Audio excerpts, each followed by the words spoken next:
Some names were made for headlines, others were made for silence, for grit, for grind, for the minutes no one remembers. Sammy Nelson was one of those names.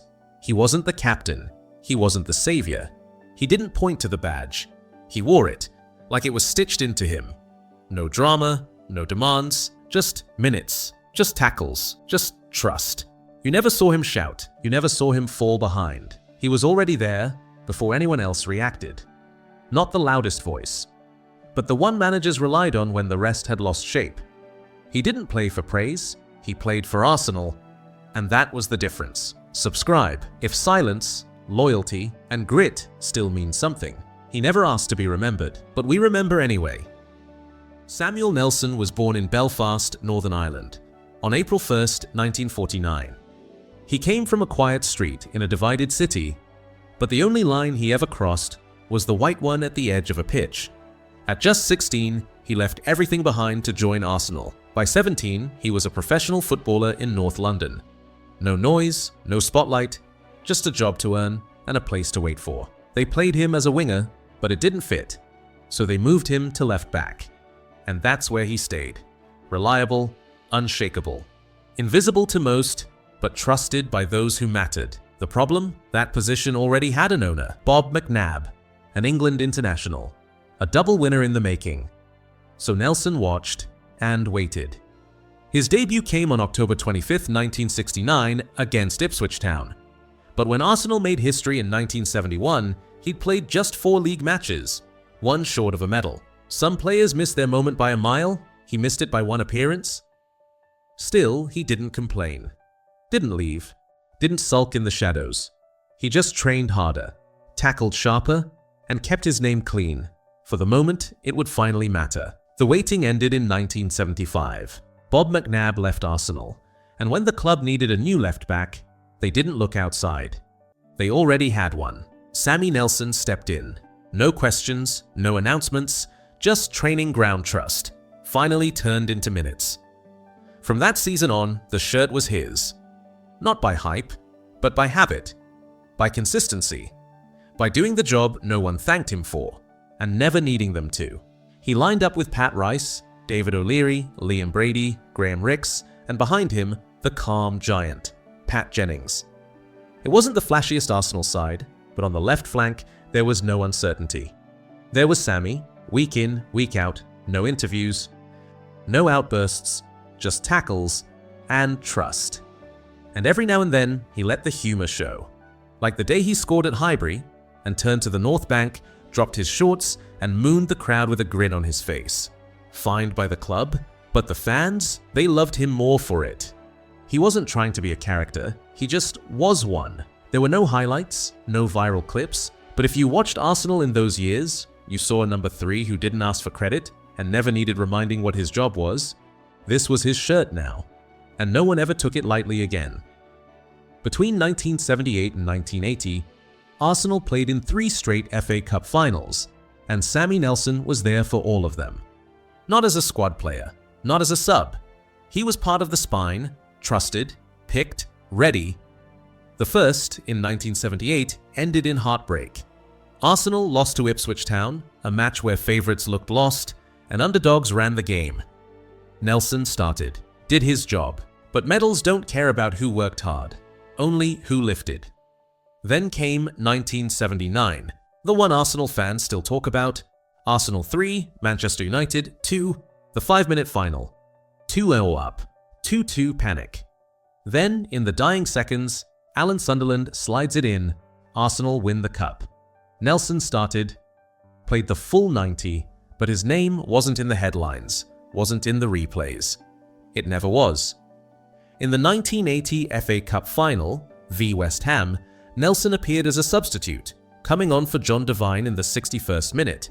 Arsenal lost 1-0. Same year, same season, another final. European Cup Winners' Cup, against Valencia. Nelson played, it went to penalties. Arsenal lost again.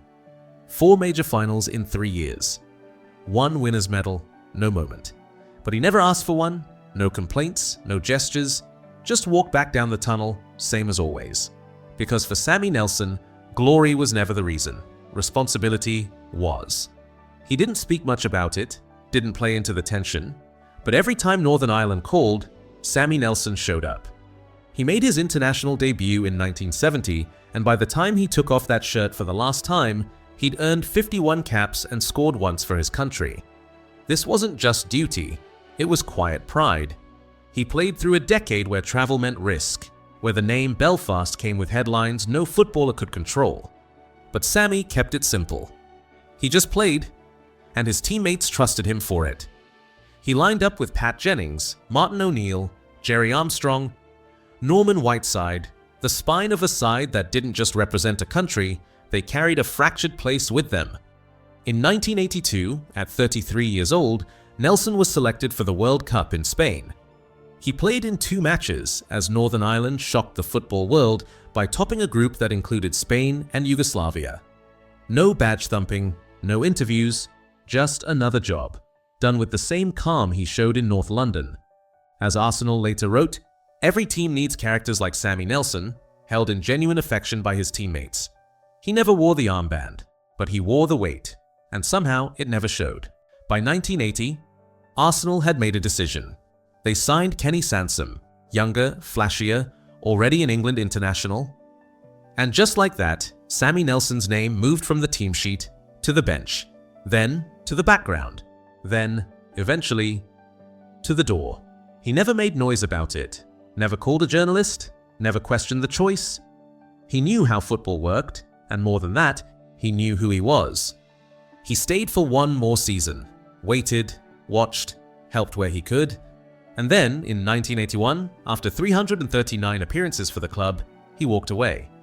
No goodbye speech, no front-page farewell, just a man who gave Arsenal everything and left the same way he arrived. Quiet, loyal, underrated. He didn't fight the future, he just refused to ruin what the past had meant.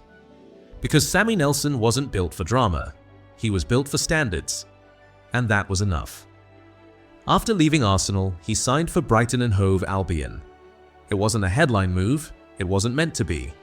Just a few more years, a few more games, a few more quiet afternoons doing the only thing he ever knew how to do, his job. Between 1981 and 1983, he made 40 league appearances for Brighton, 45 in all competitions. No drama, no injury crisis, no curtain call. And in 1983, when Brighton made it all the way to the FA Cup final, Sammy Nelson wasn't in the squad. They lost to Manchester United after a replay. And for the second time in his life, he was part of the journey. But not the ending.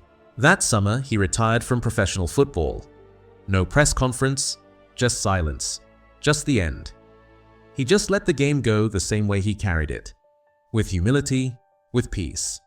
And without ever needing the final word. When football let go, he didn't try to hold on. There was no coaching empire, no media career, no race to stay in the spotlight. Sammy Nelson stepped away and stepped into real life. For a short while, he coached at Brighton. Then he left the game completely. Moved into the insurance and pensions business, not because it was glamorous, but because it was steady. Just like he'd always been. He commuted to London, kept his head down, raised a family, and even in retirement, he never told stories to make himself bigger. He just lived quietly, the way he'd played. He had 3 children. One of his daughters, Emily, later married England cricketer Matt Pryor, a connection that made headlines for a moment, but never changed him. And yet, even now, you'll sometimes see him at the Emirates, hosting the Arsenal Legends Tour, walking fans through the new walls while carrying memories from the old ones. Playing for Arsenal at any level is something to be proud of. Being in the squad when they won the double and winning the cup in 1979 was special. The boys were a terrific bunch. Sammy Nelson. In 2018, Nelson was accused of sexual assault on a bus, but was later cleared by the courts. There's no award that bears his name, no giant mural, no echo in the upper tiers. But for those who know, he's unforgettable. He played 339 times for Arsenal, walked out in 3 FA Cup finals, held his position with grace, through eras that asked everything and gave very little back. He wore the green of Northern Ireland 51 times, played at a World Cup in a decade where the noise back home was louder than any crowd. Today, he's 76 years old, still quiet, still sharp, still remembered by those who understand what loyalty really looks like. In 1980, Arsenal arranged one quiet tribute, a testimonial match against Celtic. One night, one thank you, and then silence. No drama, no farewell tour, just a man who gave everything and left with his head up. Subscribe if you still believe men like him deserve to be remembered.